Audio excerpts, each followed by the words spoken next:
Dallas Cowboys legend Michael Irvin is always saddened but proud to tell the story of the passing of his father, Walter Irvin, when the dad was just 51 and the son was just 17. He was working up on those roofs 6 days a week, and he was working in the pulpit on the seventh day, Michael will say.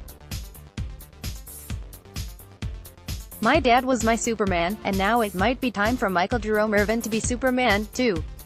Irvin announced on Instagram on Tuesday that he may be battling throat cancer, the same ailment he says took his father. The Pro Football Hall of Fame receiver, and one of the greatest leaders in the history of sports and one of sports' most charismatic personas, too, said in the post he underwent testing earlier this week and that he is presently in Los Angeles at UCLA Medical Health undergoing further exams. "This demon has chased and vexed me deep in my spirit all my life," Irvin said in the post. So saying, "I am afraid this time is a big understatement. I am terrified," at Michael Irvin 88 from the hospital in LA. https://t.co/I'm7zpnofrf, Mike Fisher, at Fish Sports, March 27, 2019. Walter Irvin was the patriarch of a mixed family that totaled 17 children. Shortly after his death, young Michael became the father figure in the family, and for so many players at the University of Miami, so many players with the Dallas Cowboys, and so many other people he's touched in his remarkable life, he's a beacon of light. That doesn't mean Michael, among the best players on the field in Dallas' trio of Super Bowl wins in the 1990s, is without flaw, or without sin, as the deeply religious Irvin would himself concede. Indeed, it is his deep faith that has him asking for prayers now. "My faith tells me whenever you face great fear you go to your greatest power," he wrote. "Mine is God. I am asking all who will.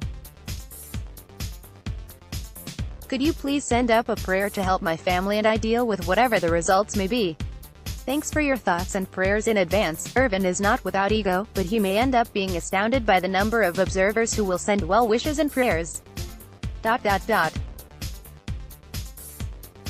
And that won't be just because he played 12 seasons with the Cowboys from 1988 to 1999 and owns 3 Super Bowl rings, and multiple team receiving records, including career receptions, 750, and career receiving yards, 11,904. He plays the lovable rogue, but he is also an old-school tough guy. He started losing his voice after the Cowboys beat the Saints last season, and the problem continued for almost 2 months, but he continued in his role with NFL Network until doctors recently decided to schedule a throat biopsy. In addition to the passing of his father, Irvin has a brother who died of stomach cancer in 2006 at the age of 46, all of which adds to what Irvin admits is a high level of fear. "Growing up in the ghetto of Fort Lauderdale," he wrote, "the one thing you have to conquer to get out is fear. I did. As a football player, the no-fear gift served me well as a blessing and an asset on the field, but sometimes off the field it's been a curse and a liability. But now, for Michael Irvin, it's about to be a blessing and an asset again. Because he's got being Superman in his blood."